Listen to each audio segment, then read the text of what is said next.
Prior to my graduate diploma, I studied environment art and design at university. Environmental design focused more on solving specific problems and solving practical solutions, while functionally and practically always come first. During those 4 years of study, I was used to think about design in completely rational way, such as cost of square foot of marble or how to bury a pipe under the floor. Then, by chance, I went to visual communication studio at our school.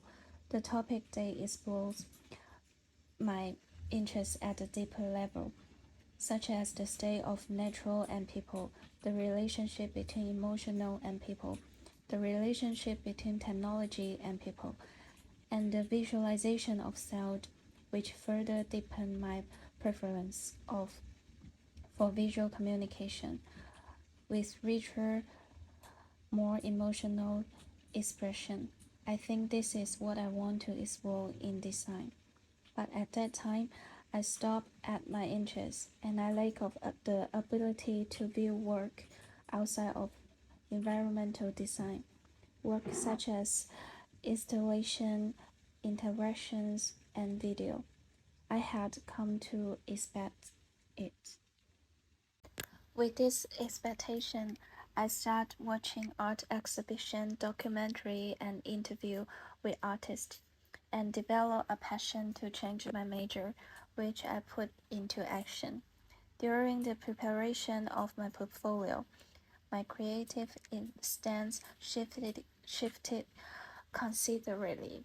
As before, I was mechanically handed a drawing and thought and designed rationally according to the needs of the site within the constraint of many rules. But now everything is different. I find that I am keen to use diverse and emerging ways of presenting emotion, such as memories and love, as a medium of communication.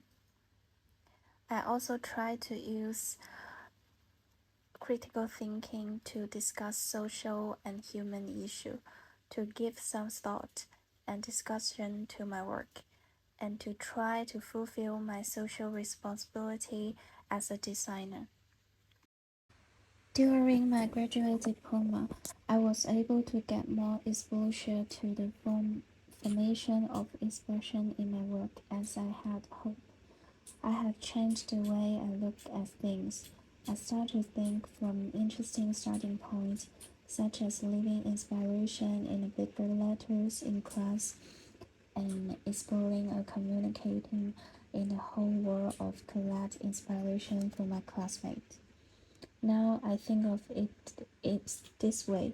Design ideas are fluid and is stretched to different outcomes, like the flower pot. Each one can produce a different flower. I am happy that during graduate diploma, I have tried to tell an experience of mine in the form of the illustrated story, which I had not imagined before. I researched and learned more about people's story about school bullying and brought their memory along with me to present them in graph way. Now, not only that, but the project on dyslexia allowed me to learn about a group of people I hadn't previously focused on, and I was reminded by Matt to always remember who is my audience and what kind of communication I could give them. With this in mind, I learned to think in terms of the audience. I have a lot of valuable insight in this year, and I look forward to learning more. In the future, I hope to explore more possibility of graphic design, perhaps not just graphic design, but many different medium of communication. I would like my work to be more convincing. For example, can I do more and better with the research I always like? I also want to I also like my outcome to be more interactive. Like Matt always asks me, who is my audience? How do you communicate?